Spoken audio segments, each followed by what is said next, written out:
Order! Order! You are an incorrigible delinquent at times. Behave yourself, man!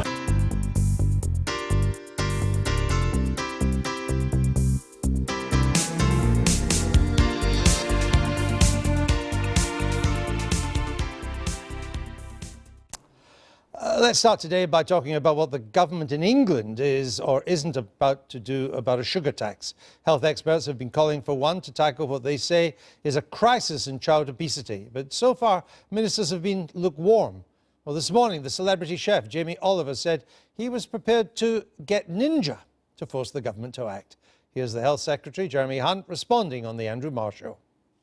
I am in favour of what he said. It has to be a game-changing moment, a robust strategy. The issue here is do what it takes to make sure that children consume less sugar, because we have got this terrible problem. We are the most obese nation in the EU, and it's getting worse. So, what is it? Well, we are going to be announcing in due course. We're working out the details.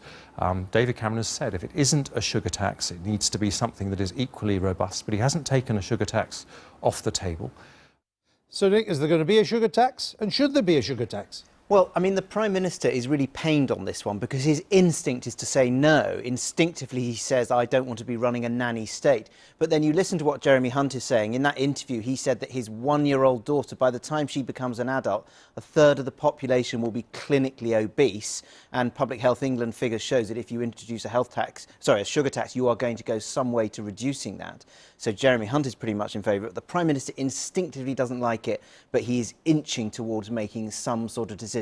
Whether that will be a sugar tax or not, well, that's still to be decided. He also might get outflanked by regional governments, by devolved governments. So Wales has been really keen on one, Applied and Labour administration now, and the Carwyn Jones. They call it a national government. Just to make sure you don't get any As a Lewis, complaints. I feel that I'm at liberty to say this. But, you know, they could, and Scotland now has much greater tax-raising powers as well, more coming down the road. So he could end up getting outflanked there. Or maybe he would wait and see how it does in Scotland or Wales and then decide to follow or not. Yeah. I want to make the Liberal case against this, but I think that ship sailed decades ago. We have sin taxes, we tax alcohol and tobacco and all the rest of it. I actually hope that this policy is intended more as a revenue raiser than as a public health measure, because at least that's an obviously justifiable cause. We still have a deficit, we still have a population with a sweet tooth who you can whack to raise a bit of revenue. I'd find that an easier bit of reasoning to deal with than the slightly more censorious reason of monitoring people's behaviour. And we've got the junior doctors, perhaps, scheduled to be back on strike on Wednesday in England, which means that the talks so far have failed. Are you surprised by that? Well, there's really, really bad feeling. But I mean, as Andrew Marr was saying to Jeremy Hunt this morning, I think the turnout on the vote amongst junior doctors was very, very high, 98%. The government is really, let's put it politely, struggling. Yeah, of those is really struggling to shape the debate on this one. And it was interesting in that interview with Jeremy Hunt, he's been saying until now that the cost of the new contract would be revenue neutral. He's now admitting that actually there would be not only a transitional cost that would be more expensive, but longer term.